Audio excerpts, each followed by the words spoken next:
Hey everyone, welcome back to Miniature Painting 101, a series of videos where we teach you all about painting miniatures from start to finish and everything in between. And this is part 125, white marble. We're going to do white marble, which ends up being almost like a dark, middle gray in the end because of the amount of speckling. But yeah, it's going to be fun today, and we're of course starting off with this piece of terrain. I base coated it white. I didn't have to show myself painting it white, I just base coated it all white, and we'll begin from there. And today I'll be showing a little more exaggerated of a vein pattern because people wanted to see that. And also I'm intentionally making my pattern a little bit large, a little bit larger than normally what you would do because I want to show it on the camera. If I was doing it very small, like on a tiny piece of terrain, it wouldn't really show. I just wanted to clarify that after last week's video. So I started off with weathered stone, which is, we're basically going to go with the same grays that we used last week minus gray liner.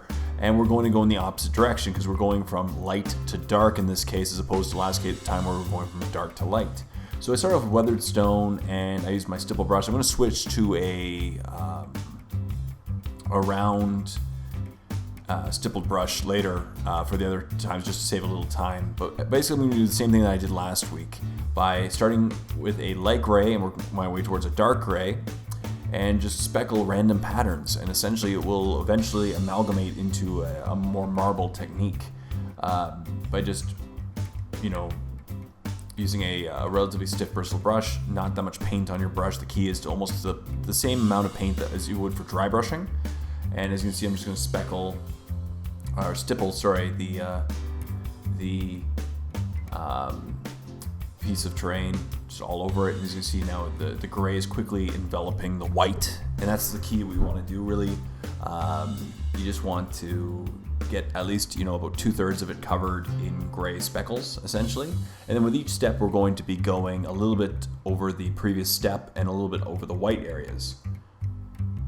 So now we're going to use stone gray, the mid-tone gray from Reaper, and we're once again going to speckle it. The amount of paint I use with each step becomes lighter and lighter, and now I'm just using a larger bristle brush to save a little time. And as you can see, I'm just going around the entire piece of terrain in a random fashion, intentionally going along where some of the grays were from the previous step and a little bit of the white as well. But as you can see now, with each step, a more marbling pattern appears, and you can stop there if you wish, or you can do veining further on. Either one will look realistic depending on what kind of marble you're going with. And then finally, we're going to use shadowed stone.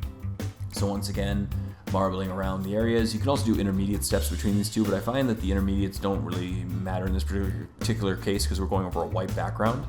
But you can do as many intermediate grays as you wish. As you can see, I'm just going over the previous areas and a little bit of the white areas, and then you quickly have this nice marbling white pattern. And you can stop here, as I said, or you do some veins. Either one is good.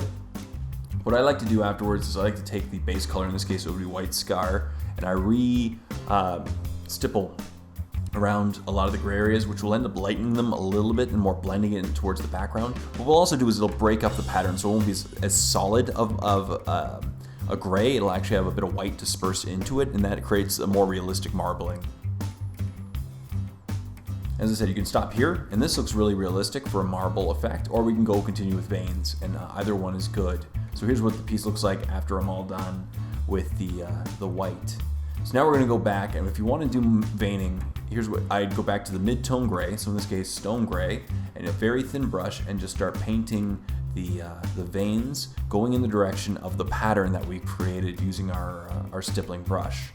And this is very, very thin down. I thinned down heavily with some lamy medium. That way it'll dry a little bit closer to the back color. It won't be as actually dark when it dries.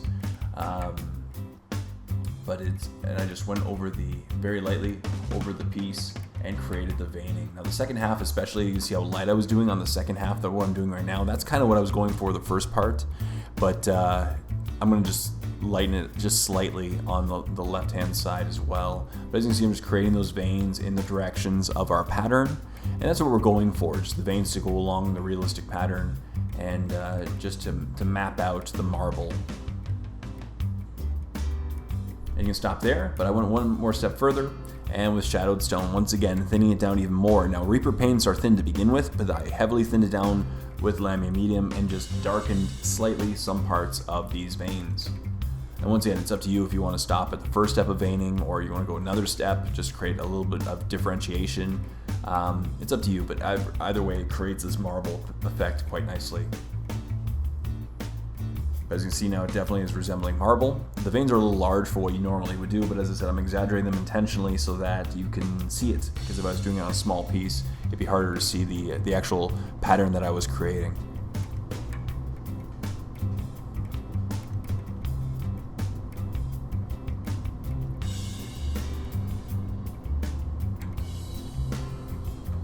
And I'm just going to keep going in the directions of the marbling. Just go along little areas, just darken some parts, leave the other ones lighter. But as you can see, just a little bit at a time. Less is more when it comes to the veining, especially with the darker parts. But just trying to create a more realistic marbling effect.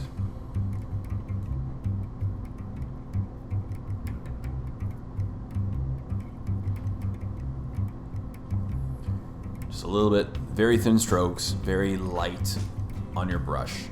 And that's it. So now here's what the piece looks like after we're completely done the veining. And you can stop here once again, and then I'm just gonna hit it with a gloss varnish. That way it'll really make it just really shiny and reflective like marble would be. Marbles tend to be very shiny if it's nice and polished. So it'll be nice, and yeah, so here's what the piece looks like after I then hit it with a gloss varnish. As you can see, it has a bit more shine to it, especially when I move the light source. It's nice and shiny. But yeah, that's essentially it for white marble. As you can see, just start with a white and work away from light gray to a dark gray, and then do the veining if you wish. You can stop before the veining, and it'll still actually reflect a really realistic marbling effect as well, so you don't have to actually go with the veining, but a lot of marble does have the veins. And that is white marble.